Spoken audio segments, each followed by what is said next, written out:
Hey everyone, and welcome back to Scandalous Media. It's Alana here. Blake Lively and Justin Baldoni may have settled the massive public war between them, but the settlement itself is still weirdly unfinished. Justin's side is celebrating because Blake reportedly did not get a direct payout, and many of her claims were dismissed or narrowed before trial. Meanwhile, Blake's team says they won because Justin's countersuit failed, and she still has the opportunity to seek penalties against him under a California law designed to protect people from retaliating defamatory lawsuits after harassment complaints. So basically, both sides are publicly trying to frame this as a win because neither side got destroyed in court, but there is still one huge issue that hasn't been settled yet. In this video, I'm going to explain exactly what happened between them and what this settlement means for either team. Before we get started, make sure to give this video a like and subscribe for more. Follow us on our social media, check us out on Apple and Spotify podcasts if you enjoy scandalous tea while multitasking, and without further ado, let's start. What the settlement actually says. In plain English, without adding a bunch of confusing law terms and PR-friendly sentences, Blake and Justin's settlement is basically saying we are ending most of the lawsuit between these two, except for one important dispute. Blake still has the right to continue pursuing financial penalties against Justin and his associates under California's anti-retaliation law.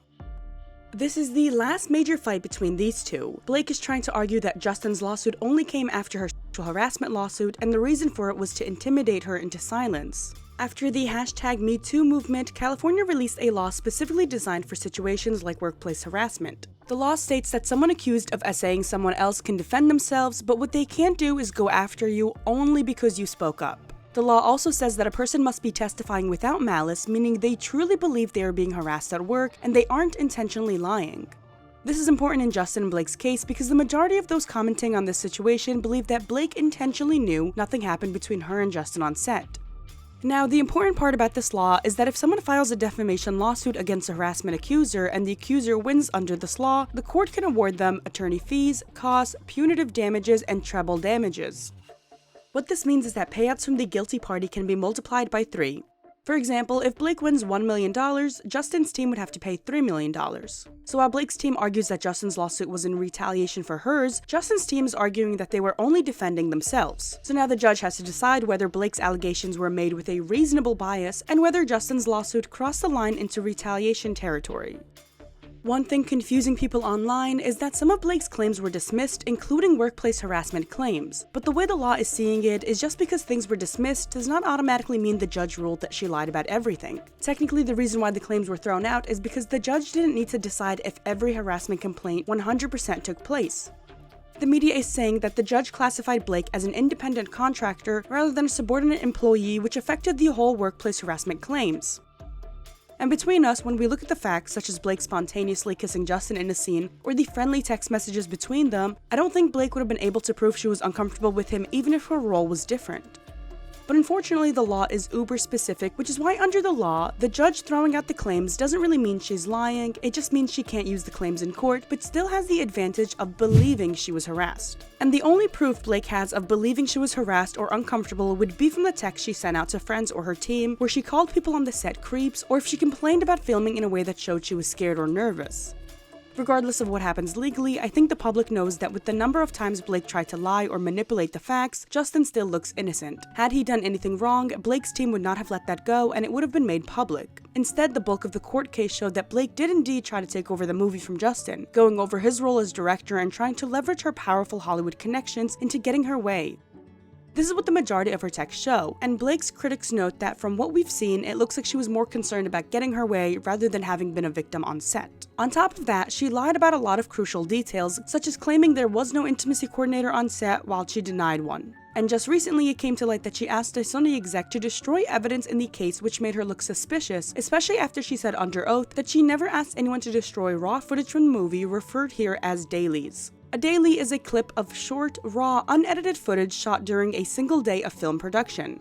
The footage is quickly processed and reviewed by directors to make sure the shots look correct and that there isn't any glaring issues. Blake responded to the question, "No, I never asked anyone to destroy dailies, no." When asked if she ever requested anyone to instruct Sony on her behalf, she also replied that she did not. However, the transcript of a message has been entered into evidence from Sony executive Angie Janetti to then president of Sony Pictures Motion Picture Group Josh Greenstein from September 3rd, 2024, about a month after the film's release. Janetti writes, "Call me when you can, not urgent, but Blake asking us to destroy some of the dailies." Janetti seems surprised by the request, saying that she's never heard of an actor asking for footage to be deleted when there was no nudity involved. So it was a lot of situations like this where for the most part, it looked like Blake was actually running the show on set and it reflected badly on her in court. Which brings us to why Justin's legal team claims this is a win. One thing you should know is that both sides are claiming they won this round, but why they won is what's different.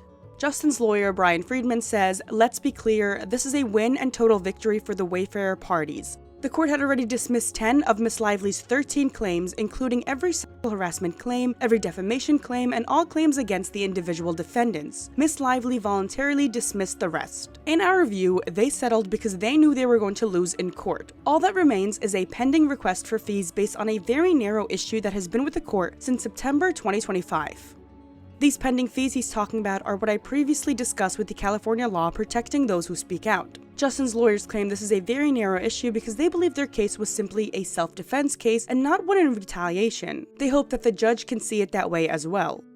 They believe that Blake only settled because she wasn't confident that her argument in court was going to help her win. That's the public narrative Justin's team is pushing. They are trying to make Blake look just as suspicious as she probably feels. Also, Blake didn't walk away with immediate money. Like Justin's camp said, the finances angle has been a thing Blake's team has been trying to work since last September. Also keep in mind that once the judge threw out Blake's SA claims, she and her team were obviously crashing out on Instagram, where she posted a bunch of quotes and cherry-picked things from the legal battle to make it look like the judge was still in her favor. A month before these claims were thrown out, Blake's spokesperson said that Blake's case at its core was about sexual harassment. After the claims were thrown out, Blake switched up and said that the heart of her case has always been about retaliation. Why Blake's legal team claims this is a win. Blake's legal team is trying to push the settlement into their favor by saying, his countersuit failed, our retaliation argument survived, and now the judge can still punish them later. Blake's team is framing the settlement as a major victory because Justin's massive countersuit was dismissed, and Blake still preserved the ability to pursue financial penalties against him, and his side reportedly waived the right to appeal whatever the judge decides next. Her lawyers are also trying to frame the case as bigger than just celebrity drama, arguing that Blake exposed how online smear campaigns and retaliation lawsuits can allegedly be used to silence women who speak up. According to Blake, she claims in court documents that she lost as much as $40 million due to being branded as a mean girl, missed out on almost $88 million in acting and endorsement opportunities, and supposedly lost up to $143 million from profits from her hair care and alcohol brand. Justin's lawyers called these claims pie-in-the-sky figures and said that she lost that money due to her own actions. In a joint statement announcing the settlement, neither side apologized, but they acknowledged Blake's claim, saying that she deserved to be heard, which made Blake's lawyers say, by admitting that Miss Lively's concerns deserve to be heard, the defendants have ended once and for all the fiction that Miss Lively fabricated claims of sexual harassment and retaliation. It just seems like Blake's lawyers try to grasp at straws when they use someone's vague language that is intentionally friendly for the public and try to use it as a gotcha moment because they have nothing else. At this point, it's more of trying to win the public's approval back than anything else. Both sides are trying to win the public narrative because that can make or break you in Hollywood. I think it's pretty safe to say that after this, many might not want to work with Blake because she has proven to be overly controlling and more damaging than what she and the movie are both worth. Just recently, TMZ reported that the judge told Blake she's not allowed to submit any more evidence before making his final decision. So now it's a public showdown. You can truly try and spin this settlement into either camp's favor and find some sort of support as to why each team is saying they won, but the truth is, I doubt either of them wanted to go to trial because that outcome is a lot less predictable and the punishment is a lot harsher than some fees. Why avoiding trial is a win. Both sides had good reasons to avoid trial, with some needing it more than others. When a case goes to trial, everything about the people involved becomes public, and for celebrities, a trial becomes a tricky situation to control. Here's how avoiding trial helps Blake. Trials are known to be brutal for accusers, especially ones with a lying streak like Blake. If this went to trial, every allegation would have been dissected, every text sent would have been scrutinized, every inconsistency would have become headline news, and credibility, which is not in Blake's favor, would have been the foundation for everything. Blake would have faced aggressive questioning, internet scrutiny, old messages resurfacing, timeline inconsistencies, behind-the-scenes conflict, and public opinion that would have been swinging daily. Some of Blake's claims being dismissed or narrowed also didn't work in her favor when it was time to rely on the public's support and backing. Her team knew that by at least settling, they could still preserve some of their narrative, such as the retaliation and smear campaign narrative, and they could keep falsely spinning it as we expose something bigger in the industry. So by avoiding trial, Blake gets to avoid a potentially embarrassing loss that would have permanently attached false accuser to her name. I honestly don't see how in any way a trial could have even helped Blake, because if you recall, she's twisted the truth about almost everything. Not only were the harassment claims dismissed, but her team tried to spin it as this was all about letting someone speak up. The hostile set environment that she tried to argue became a massive credible debate once friendly messages from Justin and Blake were released to the public. Judging from Blake's seemingly flirty messages to Justin and constant praise, it really made people question how hostile the environment was. Then there was the whole issue about Ryan Reynolds getting involved with script rewrites and creative control issues. There were messages between Blake and A-list friends where you could see her pulling strings to try to control the movie, something she publicly claimed never happened. The Daily's deletion request, weak arguments of uncomfortable language, and the judge's mixed opinion were all working against her. For Justin, avoiding trial can be seen as a cherry on top because of how unpredictable juries and public opinion can be. For starters, when Blake's team digs more into the PR/smear campaign argument, more of Justin's private texts would have been released, ones that talk PR strategies, crisis management communications, emails, and social media coordination. Seeing how celebrities operate behind closed doors even when they are innocent can sometimes put a bad taste in the general public's mouth. Suddenly, an innocent party looks calculating and suspicious. For Justin, I think the jury was the most unpredictable favor. After the Me Too movement, some people predict that an emotional witness testimony could have shifted the entire vibe of the trial. Also, Justin avoiding this trial gives him a break and finally puts an end to a draining 2 years, especially because we all know trials last for months. And so ironically, avoiding trial benefits both Justin and Blake. For Blake, a trial would have meant intense scrutiny of her allegations, credibility, texts, and behind-the-scenes conflicts. For Justin, the case was evolving into a larger conversation about PR tactics, online retaliation, and whether a coordinated smear campaign exists behind the scenes. So while both sides are publicly claiming victory, the reality is going to trial carried major reputational and legal risks for everyone involved. Blake's return at the Met Gala. Blake used her Met Gala appearance as a way to welcome herself back to Hollywood after news of her settlement was announced. The media is already calling out Blake, saying that she is already masterminding her Hollywood comeback by trying to show face, saying that she has nothing to hide and is ready to be back. Regarding her Met Gala comeback, a source said, "That was no accident. She knew all eyes would be on her and she wanted them to be." Blake already has a few projects lined up and is hoping she can win the public back by being in feel-good comedy movies. The source said, "She wants to go back to people remembering her for being a good actress, as that all seems to have been forgotten in all of this. At times when the backlash was at its worst, she felt like she was the most hated woman in Hollywood, and she wants to desperately rehab her image. She wants to get back to mass appeal romantic comedy leads that she hopes will make audiences warm to her again." She has a few projects lined up, such as The Survival List, and if it makes you guys laugh, she is pursuing a big screen adaptation of author Leanne Moriarty's The Husband's Secret. A source claims that The Husband's Secret is the exact type of project she wants: a relatable lead, a twisted subject matter, and a powerhouse novel with a built-in fan base. Well, let's just hope history doesn't repeat itself. We know Blake doesn't do too well with book adaptations.